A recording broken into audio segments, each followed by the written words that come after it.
ప్రభునందు ప్రియమైన దేవుని వర్లారా, దేవుని సంగమా, చేరువచ్చినటువంటి దేవుని పిల్లలైనటువంటి మీ అందరికీ, అలాగే వేదికపై ఉన్నటువంటి మోషన్ గారికి, అలాగే కొర్రీలన్నకు, మా సహోదరులు సుంకన్న గారికి, అలాగే మరి ముఖ్యంగా వేదికపై ఉన్నటువంటి దైవజనులు, మన ప్రభు రక్షకుడైనటువంటి యేసుక్రీస్తు వారి నామాన్ని నా హృదయపూర్వక వందనాలు, శుభములు తెలియజేస్తున్నాను. Thank you sir. మరి ఈ సమయంలో ప్రవీణ్ను, సిస్టర్ శారదను దేవుడు ప్రేమించి ఆశీర్వదించినటువంటి గర్భఫలం బాబును ఈ దినాన్ని తొట్లు వేయడానికి బంధుమిత్రులుగా మనమందరం కూడా చేరి ఈ దినాన్ని, ఈ యొక్క కార్యక్రమాన్ని మనమందరం కూడా కలిసి జరుపుకుంటున్నాం. ఈ కార్యక్రమంలో భాగంగా దేవుడు రాయించిన వేద గ్రంథం నుండి విలువైనటువంటి వాక్కులను మనమందరం కూడా ఈ దినాన్ని నేర్చుకుందాం. ముందుగా ఒక మంచి మాటని చదువుకుందాం. కీర్తన గ్రంథము 100వ కీర్తన, 100వ కీర్తన 3వ వచనాన్ని ఒకసారి చూద్దాం. 3వ వచనం, కీర్తన గ్రంథం 100వ అధ్యాయము 3వ వచనాన్ని దయచేసి చదువుకోవాలి. యెహోవాయే దేవుడని తెలుసుకొనుడి, ఆయనే మనలను. యెహోవాయే దేవుడని తెలుసుకొనుడి, ఆయనే మనలను పుట్టించారు. అంటే మనల్ని పుట్టించినటువంటి వారు, మనల్ని సృష్టించినటువంటి దేవుడు ఎవరట? యెహోవాయే. ఆయన దేవుడని మీరు తెలుసుకోండి, ఎందుకంటే మనల్ని పుట్టించాడు. లేని మనలను, మనము పుట్టక ముందు మనం ఉన్నామా? అసలు నీకంటూ రూపం, నీకంటూ ఆకారం, అసలు నీకంటూ ఉనికి లేకముందే దేవుడు నువ్వు కావాలని కోరుకొని నిన్ను పుట్టించడం అన్నది దేవునికి నీ పట్ల ఉన్నటువంటి సంకల్పాన్ని మనం అందరం కూడా ఆలోచించాలి.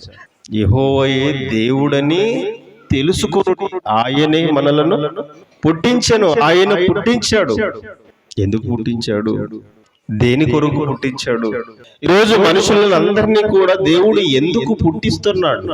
ఈరోజు ప్రపంచంలో 780 కోట్ల మంది ప్రజలు పైగా ఈరోజు భూమి మీద వారందరూ కూడా కాపురం ఉన్నారు. కాపురం ఉన్నటువంటి ఈ మనుషులందరూ కూడా ఎందుకు పుట్టారు, దేని కొరకు పుట్టారు, ఈ జన్మ వెనకాల ఉన్న కారణం, ఉద్దేశం ఏమిటి అన్నది మనమందరం కూడా ఆలోచించవలసినటువంటి విషయాలు. పుట్టామండి, పెరిగామండి, తింటున్నామండి, పడుకుంటున్నామండి, లేస్తున్నామండి, బ్రతికేస్తున్నామండి, చచ్చిపోతున్నామండి. ఇదేనా జీవితం? ఇంకేమీ లేదా జీవితం వెనకాల? ఈ జీవితం వెనకాల విలువలతో కూడినటువంటి బ్రతుకు దాగి ఉన్నది. జీవితం వెనకాల దాగి ఉన్నటువంటి పరమార్థాన్ని ఆలోచన చేద్దాం ప్రియులారా. మంచి మాటలు మనమందరం కూడా నేర్చుకుందాం. మనమందరం కూడా ఎలా ఉండాలని దేవుడు కోరుకున్నాడో ఒక మంచి మాటను మీకు చూపిస్తాను. పేతురు రాసినటువంటి మొదటి పత్రిక, మొదటి అధ్యాయము 14వ వచనం, నేను పరిశుద్ధుడనై ఉన్నాను గనుక మీరులో పరిశుద్ధులై ఉండుడని వ్రాయబడి ఉన్నది. నేను పరిశుద్ధుడనై ఉన్నాను గనుక ఎవరంటున్నారు? దేవుడు. ఆయన మాట్లాడుతున్నటువంటి ఆ మాటల్లోని పరమార్థాన్ని ఒకసారి మీరు ఆలోచించాలి. ఏమంటున్నాడు? నేను పరిశుద్ధుడనై ఉన్న ప్రకారం, నేను ఎవరిని? మిమ్మల్ని పుట్టించినటువంటి నేను ఎవరిని అంటే నేను పరిశుద్ధుడను అంటున్నాడు. నేను పరిశుద్ధుడనై ఉన్న ప్రకారము మీరును పరిశుద్ధులై ఉండండి, పరిశుద్ధులై ఉండండి. అంటే తన పిల్లల్ని ఎలా ఉండాలని దేవుడు కోరుకుంటున్నాడు అంటే, మొదటగా ఫస్ట్ ఆఫ్ ఆల్ నేను ఎలా ఉన్నాను అంటే నేను పరిశుద్ధుడను. అంటే తన వ్యక్తిత్వాన్ని గూర్చి దేవుడు మాట్లాడుతున్నాడు, తన యొక్క క్యారెక్టర్ గూర్చి మాట్లాడుతున్నాడు దేవుడు. ఆయన ఎలాంటి వాడట? పరిశుద్ధుడు. పరిశుద్ధుడు. నేను పరిశుద్ధుడను గనుక నా గర్భాన పుట్టినటువంటి మీరు, నా పిల్లలు, మీరు కూడా ఎలా ఉండాలి అని అంటే నేను పరిశుద్ధుడను గనుక మీరును పరిశుద్ధులై ఉండండి, పరిశుద్ధులై ఉండండి. అంటే ఈ మాటల్లోని ఆంతర్యాన్ని ఒకసారి మీరు ఆలోచించగలిగితే ప్రియులారా, నేను ఎలాగైతే ఉన్నానో నా పిల్లలు కూడా అలాగే ఉండాలి. నేను ఎలాంటి వ్యక్తిత్వం కలిగినటువంటి వాడనై ఉన్నానో మీరు కూడా అలాగునని నన్ను పోలి. నేను పరిశుద్ధులను, మీరు కూడా పరిశుద్ధులై ఉండాలి. అంటే నాలా మీరుండాలి. అప్పుడప్పుడు అంటుంటారు తల్లిదండ్రులు కూడా ఏం మాట్లాడుతున్నారంటే, చాలా మంది మాట్లాడుతున్నటువంటి మాటలు ఏంటంటే, అచ్చం నువ్వు మీ నాన్నలానే కనిపిస్తున్నావురా అంటుంటారు.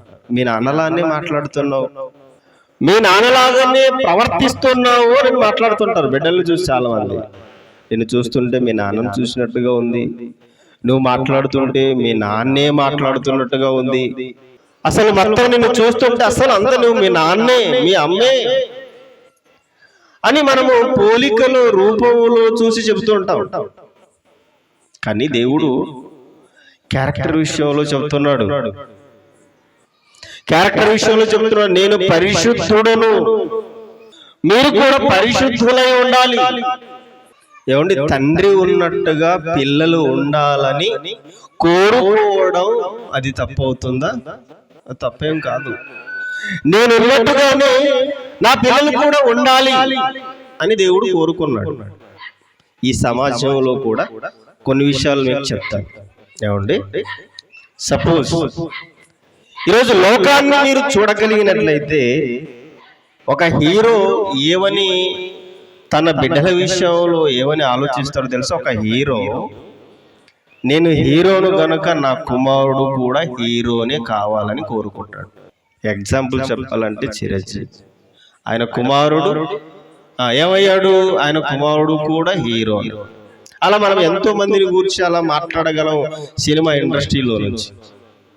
సపోజ్ ఏమండి, డాక్టర్ గారు ఉన్నారనుకోండి, తన కుమారుడిని కూడా ఏం చేయాలనుకుంటాడు తెలుసా?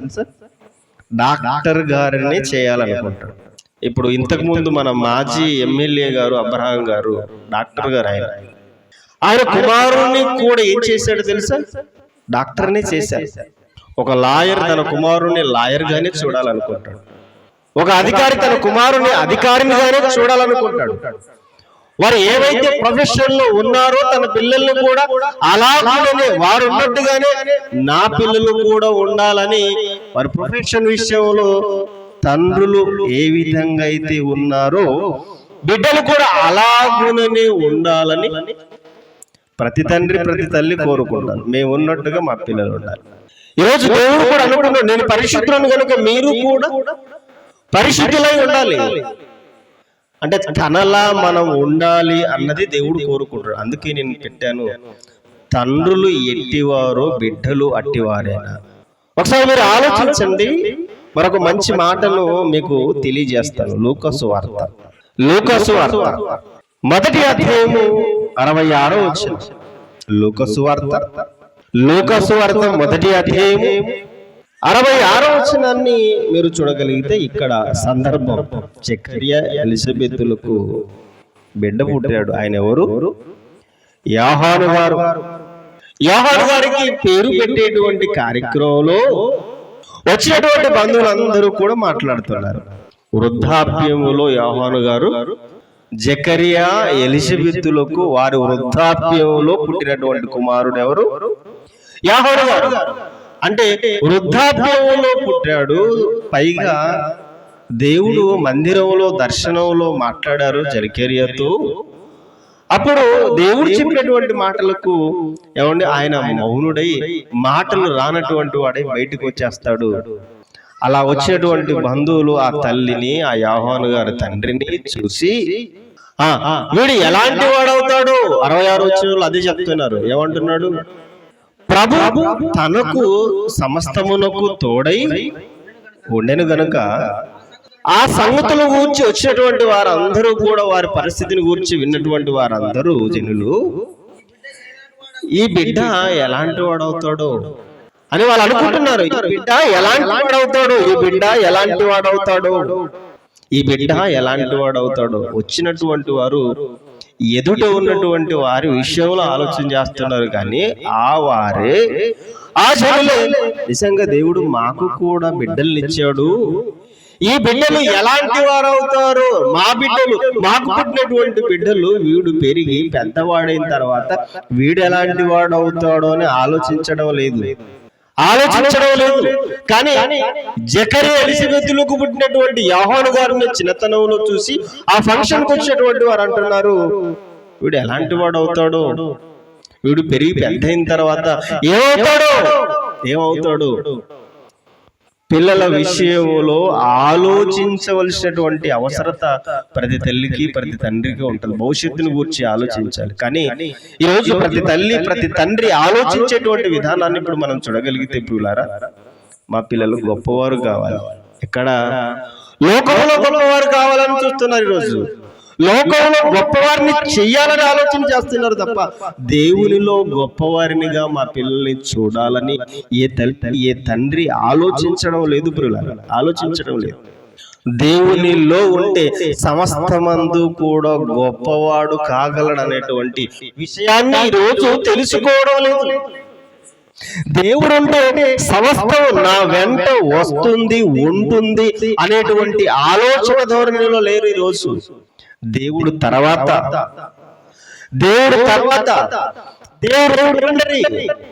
కానీ దేవుని విషయంలో ఆలోచించేటువంటి తీరిక వారు జీవితాలను ఊర్చి వారు బతుకులు ఏమవుతావో ఉన్నటువంటి ఆలోచన ఈరోజు ఏ తండ్రికి ఏ తల్లికి ఈరోజు లేదు. ప్రియులారా, పట్టడం లేదు.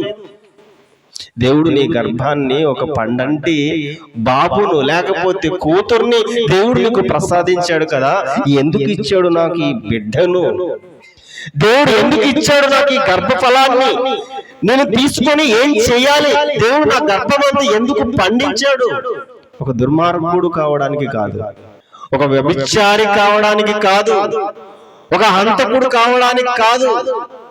దేవుడు ఎందుకు ఇచ్చాడు? ఏ ప్రయోజనం కోరి దేవుడు మనకు బిడ్డల్ని ఇచ్చాడు? వాడు ఎలాంటి వాడు అవుతాడు? వాడిని ఎలా పెంచాలి అనేటువంటి ఆలోచన ఈ రోజు లేదు. ఏం కావాలి నాన్న, నీకేం కావాలి? ఈ రోజు బిడ్డల విషయంలో ఏం ఆలోచన చేస్తున్నారంటే, బట్టలు కావాలా? బట్టలు ఇస్తాం. తిండి కావాలా? తిండి పెడతాం. ఫీజులు కడతావా? ఫీజులు అడిగితే ఇస్తాం. లేకపోతే ఇంకేమైనా అడిగితే ఇస్తాం. కానీ వారి జీవితం, వారి వ్యక్తిగత బ్రతుకు, సమాజంలో వాడు పెరిగేటువంటి విధానం, వాడు ఆలోచించేటువంటి తీరు, బ్రతికేటువంటి విధానం, వారి యాటిట్యూడ్ ఎలా ఉందో ఈరోజు ఏ తల్లి ఏ తండ్రి గమనించడం లేదు. ప్రతి తల్లి ప్రతి తండ్రి ఏం ఆలోచించారో తెలుసా? బ్రతికేటువంటి తీరులో మా బిడ్డలు ఎలాంటి కోణంలో ఎలాంటి దృక్పథంలో ఉన్నారు, ఆలోచన కలిగి ఉన్నారు, ఏ మెంటాలిటీతో ఉన్నారు. చిన్నప్పుడే చిన్నతనం నుండి వారిలో ఏదైనా దేవునికి ప్రయోజనకరం కానిది వారి జీవితంలో ఏదైనా పెంపొందించుకుంటున్నాడేమో అని చూసి దాన్ని పెంచడానికి, దేవునిలో పెంచడానికి ప్రతి తండ్రి ప్రతి తల్లి కూడా బిడ్డల విషయంలో ఆలోచన చేయాలి. ఈరోజు వాడు పాడైపోయిన తర్వాత ఏమని మాట్లాడుతున్నారంటే, ఇదంతా మా తలరాత అండి. ఏమని మాట్లాడతారు? ఇదంతా మా తలరాత. దేవుడు ఏం రాశాడట? తల మీద రాత రాశాడు అని ఇలా మారిపోవాలని, నువ్వు ఇలా మారిపోవాలని తల మీద రాత రాశాడా దేవుడు? లేదు. నువ్వు జీవితంలో సత్ప్రవర్తనను కలిగి దేవుడు రాయించినటువంటి విధానంలో మన బిడ్డల్ని మనం కాపాడుకోలేదు, బిడ్డల్ని మనం పెంచుకోలేదు. దేవుడు రాయించిన ఆజ్ఞలు గుండా మన బిడ్డల్ని నడిపించలేదు. గనుక ఈ రోజు బ్రతుకులు విచ్ఛిన్నమైపోతున్నాయి అంటే దానికి కారణం ఎవరు అంటే ఒక తల్లి ఒక తండ్రి. ఈ రోజు చూడండి, సమాజాన్ని చూడండి, ఈరోజు ఎంతగా పాడైపోయింది ఈ సమాజం అని అంటే దానికి కారణం ఎవరో తెలుసా? పాడైపోయింది, ప్రపంచం పాడైపోయింది, రోజులు బాగులేవు అని ఈరోజు మాట్లాడుతున్నటువంటి మనం ఈరోజు సమాజాన్ని చూసి భయపడుతున్నావు అని అంటే ఎవరి వలన పాడైపోయింది? మనం కన్న బిడ్డల వలన కాదా ఈరోజు సమాజం పాడైపోయింది? మనం కన్న బిడ్డల వలన కాదా ఈరోజు సమాజం పాడైపోయింది? అవును. ఏమండి, ఈరోజు చిన్న పిల్లల్ని ఈరోజు పాడు చేయగలుగుతున్నారు అని అంటే మనకి ఆలోచన విధానం ఎలా వచ్చింది? అలాంటి తత్వంతో అలాంటి క్యారెక్టర్ తో ఈరోజు ప్రతి చిన్న బిడ్డ 6 నెలల పాపను 3 నెలల పాపను, 6 సంవత్సరాలు 3 సంవత్సరాల పిల్లలను ఈరోజు కామాంధులైనటువంటి వారు చెరిపేస్తున్నారు చిన్న బిడ్డల్ని అంటే, అత్యాచారం చేసి చంపేస్తున్నారు అంటే, సామూహిక అత్యాచారాలు జరుగుతున్నాయి అంటే దానికి కారణం ఎవరు? బాధ్యత ఎవరు చెప్పండి? బాధ్యత ఎవరు? వీడు పుట్టిన తర్వాత ఏమవుతాడో అన్నటువంటి ఆలోచన ఈరోజు మనకు లేదు. మన పిల్లల పైన రోజులు బాగోలేవు, సమాజం చెడిపోయిందని ఈరోజు వాపోతున్నాం, బాధపడిపోతున్నామే. కానీ బిడ్డల పట్ల నీకున్నటువంటి కర్తవ్యం, దాన్ని నేను జ్ఞాపకం చేసుకోలేదు. ఆ కర్తవ్యాన్ని జ్ఞాపకం చేసుకుంటే సొసైటీలో ఈరోజు బాధ్యత కలిగి మనం బ్రతికే వాళ్ళం. కానీ దేవుడిచ్చినటువంటి బాధ్యతలను విస్మరించి తండ్రులుగా ఈరోజు ఫెయిల్యూర్ అయ్యావు. కాబట్టి ఈరోజు సమాజం చెడిపోయింది. అది మనం ఆలోచించడం లేదు. చెడిపోయిన తర్వాత తలపొట్టుకుంటున్నావు. ఎంత పని చేసావురా, ఎంత పని చేసావు. ఈరోజు నాకు, నా ఇంటికి అపకీర్తి తీసుకొచ్చావని నెత్తి బాదుకుంటున్నారే. నేను అక్కడ చెడబుట్టావని ఈరోజు బిడ్డల్ని తిడుతున్నారే. అసలు నువ్వు నా గర్భాన్న పుట్టకపోయి ఉంటే మేలు అని ఈరోజు మనం మాట్లాడుతున్నావే. అంటే ఆ పరిస్థితి రావడానికి, అలా మారడానికి మరి నువ్వేం చేశావు? బిడ్డల పెంపకంలో నీ పాత్రను వినియోగించలేదా? బిడ్డల విషయంలో కేర్ తీసుకోలేదా? ప్రతి తల్లి, ప్రతి తండ్రి బిడ్డ విషయంలో ఏం తీసుకోవాలో తెలుసా? కేర్ తీసుకోవాలి. అది ఎవరు కూడా ఆలోచించడం లేదు బ్రూలారా. బట్టలు అడిగితే బట్టలు ఇచ్చేస్తున్నావు, ఫీజులు అడిగితే ఫీజులు ఇచ్చేస్తున్నావు కదా, ఇంకేం కావాలో కొని పెడుతున్నావు. ప్రవర్తన, నేను పరిశుద్ధుడనై ఉన్న ప్రకారం మీరు కూడా పరిశుద్ధులై ఉండండి. ఎలా వస్తుంది పరిశుద్ధత? నువ్వు నేర్పిస్తే వస్తుంది. ఒకసారి చూద్దాం మంచి మాట. సామెతల గ్రంథంలో ఒక మంచి మాట దేవుడు రాయించాడు గురులారు. ఒకసారి చూద్దాం. సామెతల గ్రంథం, సొలొమోను గారు రచించినటువంటి సామెతల గ్రంథంలో మొదటి అధ్యాయము, సామెతల గ్రంథం మొదటి అధ్యాయము 8వ వచనం చూడండి. తల్లిదండ్రుల యొక్క బాధ్యతను తెలియజేస్తున్నాడు దేవుడు. తల్లిదండ్రుల యొక్క కర్తవ్యాన్ని తెలియజేస్తున్నాడు దేవుడు. ఏం చెప్తున్నాడు? మొదటి అధ్యాయం 8వ వచనంలో, నా కుమారుడా నీ తండ్రి ఉపదేశమును ఆలకించుము. ఎవరు చెప్పాలట? సందేశం ఎవరు ఇవ్వాలట? ఉపదేశం ఎవరు బోధించాలట? తండ్రి. పాస్టర్ గారు కాదు. పాస్టర్ గారే అనుకుంటున్నావు నువ్వు. పాస్టర్ గారిదే ఈ పని అనుకుంటున్నావు నువ్వు. మర్చిపోయావు. ప్రతి తల్లి, ప్రతి తండ్రి ఏం కావాలో తెలుసా? బోధకులు అవ్వాలి. ఇది పాస్టర్ గారి బాధ్యత అని పాస్టర్ గారికి ఏమండి సండే ఒక రోజు పంపిస్తే బిడ్డలు మారిపోతారు అనుకుంటున్నారా? బిడ్డలు చక్కబడతారు అనుకుంటున్నారా? చక్కబడతారా? వంకరగా ఉన్నది ఏమండి ఒక్క దెబ్బకు ఎప్పుడు కూడా సెటరేట్ అవ్వదు. ఏం చేస్తారు? వంకరగా ఉన్నటువంటి దాన్ని ఆ కొలిమిలోకి తీసుకుని వెళ్ళి ఆ ఇనప ముక్కను బాగా వంగేటట్టుగా కాల్చి అప్పుడు దెబ్బ మీద దెబ్బ వేస్తేనే తప్ప అది నీకు ఉపయోగకరంగా మారదు కదా. ఒక రోజు సండే స్కూల్ కు పంపిస్తే బిడ్డల ప్రవర్తనలో, వారి తీరులో మార్పు వస్తుంది అని అనుకుంటే అది నీ భ్రమ. ఈరోజు ఏమంటే ప్రతిరోజు స్కూలుకు పంపిస్తూ ఉంటేనే చదువు రావడం లేదు. వారానికి ఒకసారి పంపిస్తే నీకు జ్ఞానం వచ్చేస్తుందా? దేవుని కూర్చున్నటువంటి భయభక్తులు వచ్చేస్తాయా? ప్రవర్తనలో, వారి తీరులో మార్పులు వచ్చేస్తాయా? నీకు, నీ కుటుంబానికి ప్రయోజనకరుడిగా మారతాడా? దేవునికి ఇష్టడుగా బ్రతుకుతాడా? అందుకే ప్రతి తండ్రి ఏం చెప్పాలట తెలుసా? నా కుమారుడా నీ తండ్రి ఉపదేశమును ఆలకించుము, నీ తల్లి చెప్పు బోధను. తల్లిదండ్రులు ఏం చెప్పాలి తెలుసా? బోధ చేయాలట. బోధ చేయాలి. ఎవరికి? నా కుమారుడు ఏమవుతాడో అనే భయం నీకుంటే, నా కుమారుడు ఏమవుతాడో అనేటువంటి భయం నీకుంటే నువ్వేం చేస్తావు తెలుసా? పిల్లల్ని కూర్చోబెట్టుకొని వారికి ఏం చేస్తావు? ఏం చేయాలి? బోధ చేయాలి, సంస్కారాన్ని నేర్పించాలి. విద్య అయితే నేర్పిస్తున్నావు, బాగానే ఉంది. విద్య నేర్పిస్తున్నావు, సంస్కారం ఏది? సంస్కారహీనులుగా మారిపోతున్నారు ఈరోజు. వాయు వరసలు లేకుండా ఈరోజు జంతువుల్లా ప్రవర్తిస్తున్నారు ఈరోజు మనుషులు.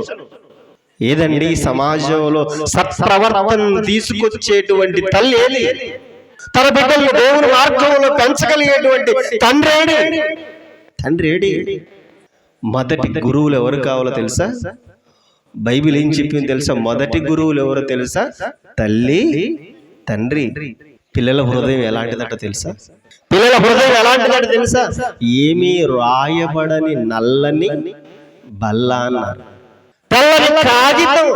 ఆ మనసులో నువ్వేదైతే నింపుతావో, ఏదైతే నేర్పిస్తావో అది శిలాక్షరాలతో వారి హృదయంలో ఉండిపోతుంది. మరి ఎక్కడండి మన బిడ్డలు? ఎక్కడ ఉన్నారు? ఎక్కడ పెరుగుతున్నారు? నీ ఒడిలో పెరిగారా? నీ సంరక్షణలో నీ బిడ్డలు పెరుగుతున్నారా? ఎక్కడో వదిలేసావు గాలికి. నీ సంరక్షణలో పెరిగితే బిడ్డలు దేవుల్లో చక్కగా పెరుగుతారు. ఎవరికో అప్పగించేసి నా పిల్లలు నాలా ఉండాలి అనుకుంటే అది నీ కలగానే మిగిలిపోతుంది. అందుకే దేవుడు రాయించినటువంటి మాటలు ఏంటో తెలుసా? మంచి మాట చూద్దాం. యేసుక్రీస్తు వారు ఏమంటున్నారో, యేసుక్రీస్తు వారు రాయించినటువంటి మాట్లాడుతున్నటువంటి మాట యోహాను సువార్త. మంచి మాట. యోహాను సువార్త 5వ అధ్యాయం. యోహాను సువార్త 5వ అధ్యాయం 19వ వచనం. 5వ అధ్యాయం 19వ వచనం. కాబట్టి ఇలాగ ప్రత్యుత్తరం ఇచ్చాను. ఏమనిచ్చాడట? తండ్రి ఏది చేయుట కుమారుడు చూచునో అదే కాని తనంతట తానేమి చెయ్యనేరడు అన్నట్టు చూడండి. చెయ్యనేరడు అంటే తండ్రి ఏం చేస్తే కుమారులు కూడా అదే చేస్తారా? అవును. తండ్రి ఏం చేస్తే బిడ్డలు అదే చేస్తారా అంటే చేస్తారు. ఎందుకు చెప్పమంటావా? నీ పిల్లలు చిన్ననాటి నుండి నిన్ను చూస్తే పెరిగారు. నీ పిల్లలు నిన్ను చూస్తూనే పెరిగారు. నువ్వేం చేస్తున్నావో చూస్తూనే పెరిగారు. నువ్వేం చేస్తున్నావో చూశారు. నీ యాటిట్యూడ్ ఏంటో తెలుసుకున్నారు. నీ క్యారెక్టర్ ఏంటో తెలుసుకున్నారు. ఓహో, మేము కూడా మా నాన్నలాగే మా అమ్మలాగే ఉండాలన్నమాట. నువ్వు వారికి రోల్ మోడల్ కావాలి, తల్లి తండ్రి. లేకపోతే అదుపు తప్పిపోతారు.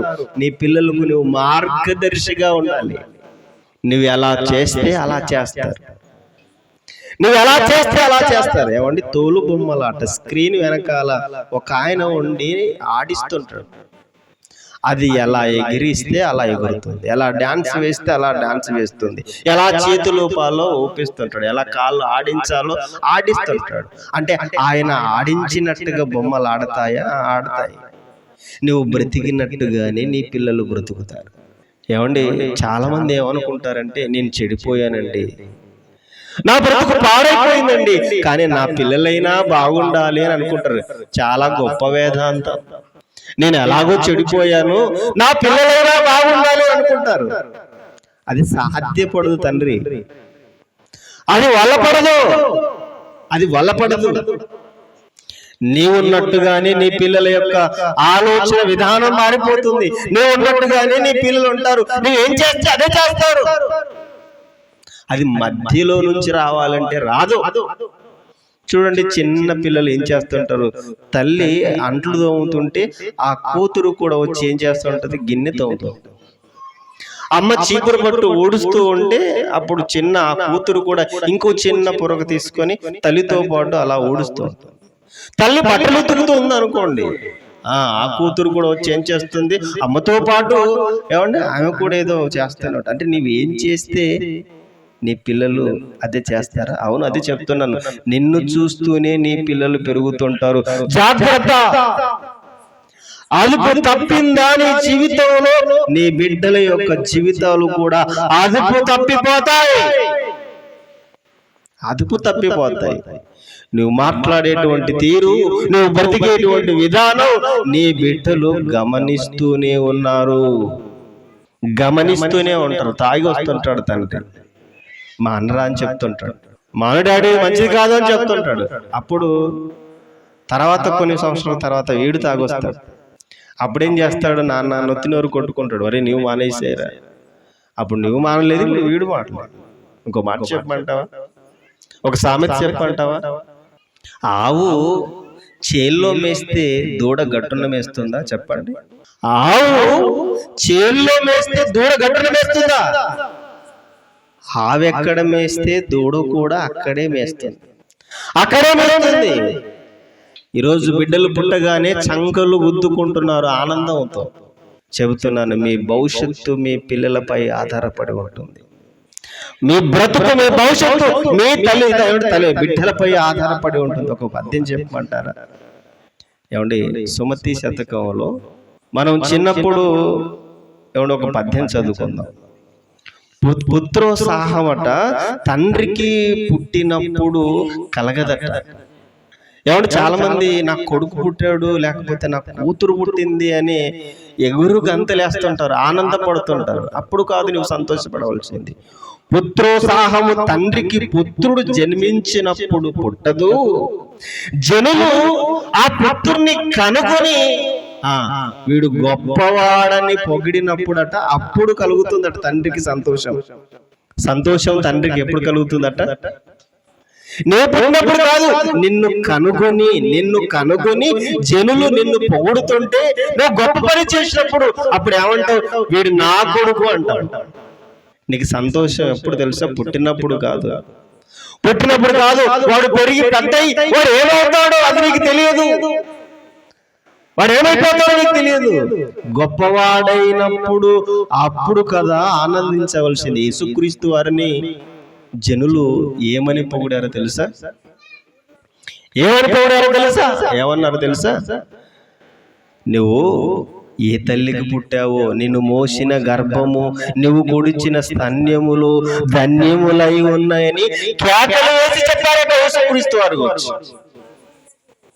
కేకలు వేసి చెప్పారట.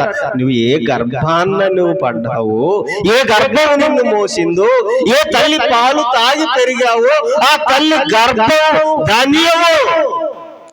ఇలాంటి కొడుకు ఒక్కడుంటే చాలు. అప్పుడప్పుడు పందికి 10 పిల్లలు కూడా ఏం చేయాలి చెప్పండి? పులికి ఒక్కటుంటే చాలు, పులికి ఒక్కటుంటే చాలు. అందుకే యేసుక్రీస్తు వారిని చూసి తండ్రి అయినటువంటి దేవుడు ఏమన్నాడు తెలుసా? ఈయన నా ప్రియ కుమారుడు, ఈయన యందు నేను ఆనందించుచున్నాను. ఆనందం అప్పుడు వాడు పెరిగి పెద్దవాడై గొప్పవాడైనప్పుడు కదా నీకు, అప్పుడు కదా ఆనందం, పుట్టినప్పుడు కాదు. వాడేమవుతాడో వాని భవిష్యత్తు విన కనే, వాడు ఎక్కడ తిరుగుతున్నాడు, ఎక్కడ పడుకుంటున్నాడు, వాని స్నేహం ఎక్కడ. వాడు సినిమాల వెంబడి సినిమాలకు వెళ్తున్నాడా, పార్కుల వెంబడి తిరుగుతున్నాడా, స్నేహితులను బీర్లని బార్లని తిరుగుతున్నాడా, అమ్మాయిలని పార్కుల వెంట తిరుగుతున్నాడా, ఏంటి వాని జీవితం ఏంటి? కన్నాము వదిలేసాం కానీ బాధ్యత లేకుండా ఈ రోజు బిడ్డల పట్ల మనం ప్రవర్తిస్తున్న తీరు చూస్తుంటే దేవుని కంట కన్నీరు రప్పిస్తుంది మన జీవితం. యెహెజ్కేలు గ్రంథం ఏమంటారట తెలుసా? యెహెజ్కేలు గ్రంథం ఏమంటారట, జనాలు ఏమంటారట తెలుసా? 16వ అధ్యాయం 44వ వచనం. యెహెజ్కేలు గ్రంథం 16వ అధ్యాయం, యెహెజ్కేలు గ్రంథం 16వ అధ్యాయం 44వ వచనం. సామెతలో ఏం చెప్తారట? చెప్పువారు అందరూ తల్లి ఎట్టిదో బిడ్డయు అట్టిదే. వాడు ఉన్నాడు కదా వాళ్ళ ఇంట్లో, వాడు తండ్రి ఎలాంటి వాడో వీడు కూడా అలాగనే. మాట్లాడట్లేదా? వాళ్ళ తండ్రి ఎలాంటి వాడు, వీడు అలాంటి వాడే. తల్లిదండ్రులు ఎలా ఉంటారో బిడ్డలు కూడా అలాగనే ఉంటారు. ఆలోచించండి.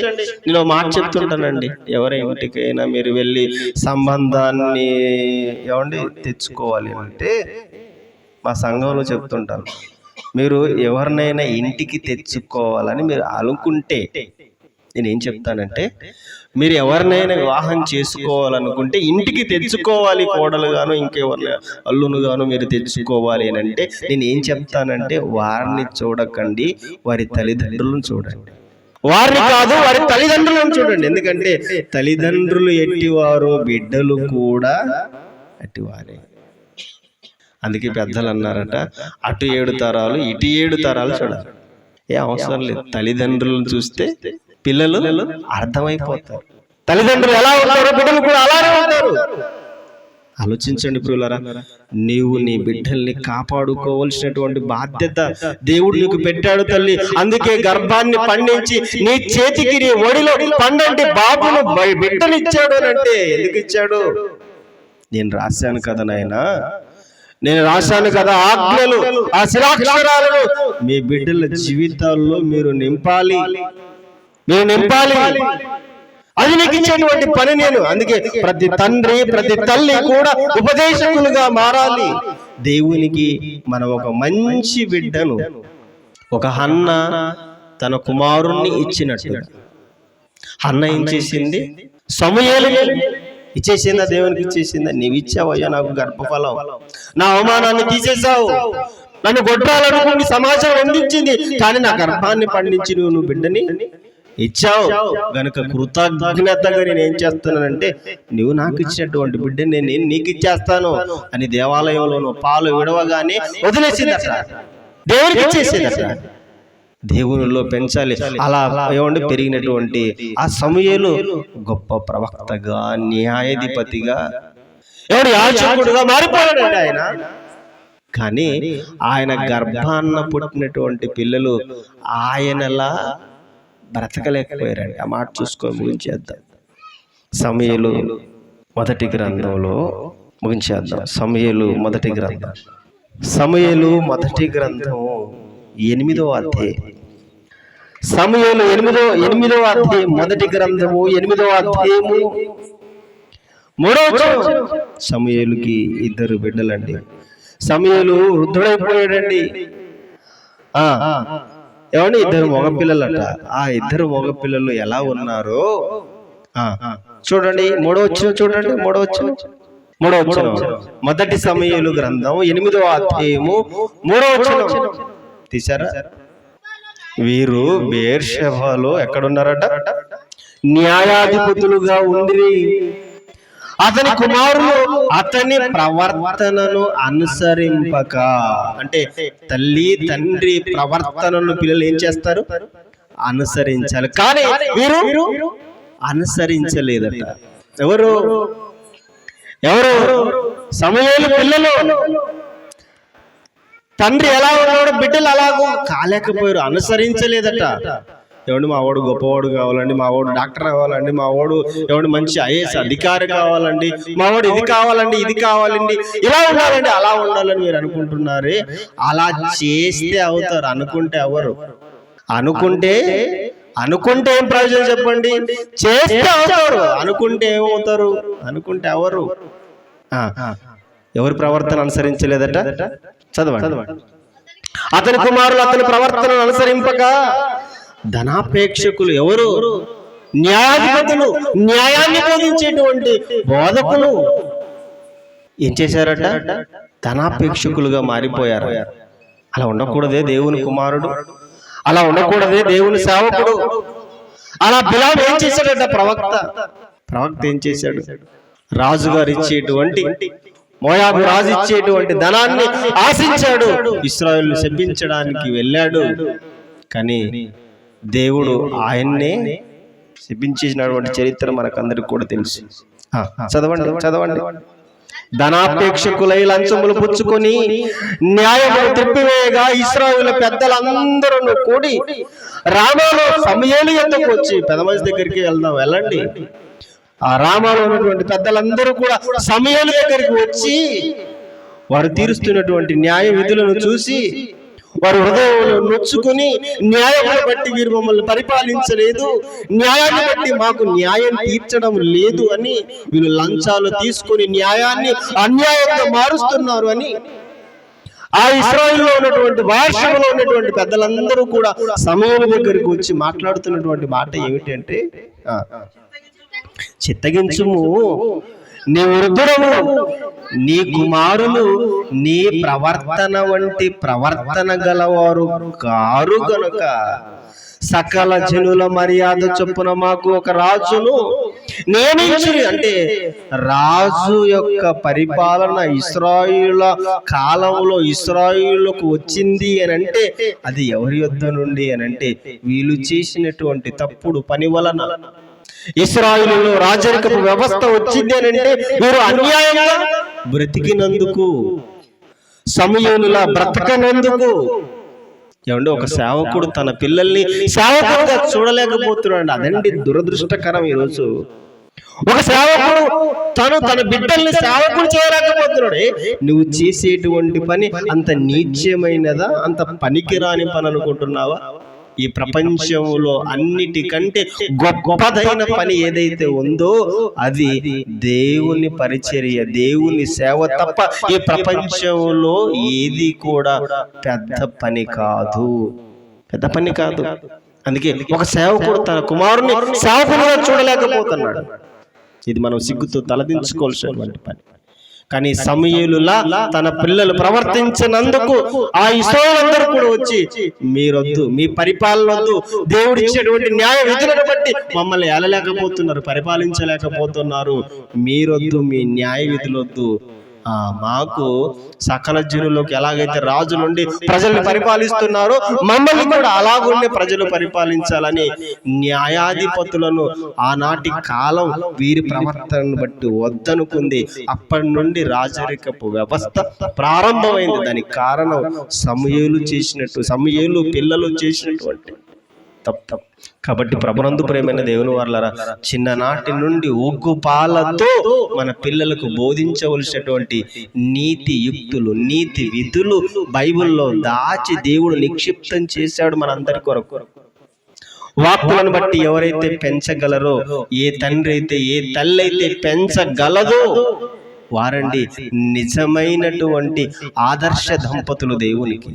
కాబట్టి మనం అందరం కూడా మన బిడ్డల పట్ల మనం జాగ్రత్త వహించి మనం ముందు ఫస్ట్ బాగా ఉన్నాం. తల్లిదండ్రులు ఎలా ఉండాలో తెలుసా?